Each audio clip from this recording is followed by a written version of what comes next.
Welcome to the Slop Farm. Enjoy the video. You already have verification and access. Now begin. Sign into Adsense, copy the publisher ID and the ad code snippet.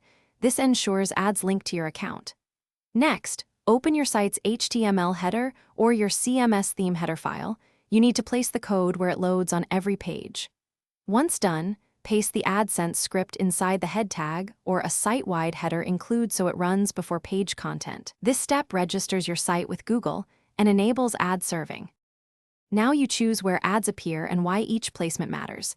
Pick responsive units for flexible layouts or fixed sizes for sidebars. Generate the ad unit code in Adsense, then paste that snippet into the appropriate template file, widget area, or page editor. Make sure you wrap the code with a container that enforces responsive behavior and avoids layout shifts. Also, test on desktop and mobile. If ads overlap content, adjust CSS or container sizes so user experience and viewability remain high.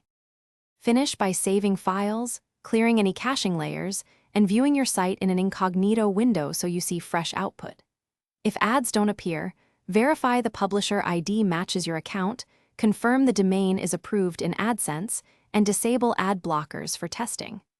Check the browser console for script errors and the Adsense dashboard for policy or account notices. If everything looks correct, make sure you allow 24 to 48 hours for Google to start serving ads and propagate settings across its network. Thanks for watching. Consider subscribing if we helped you today.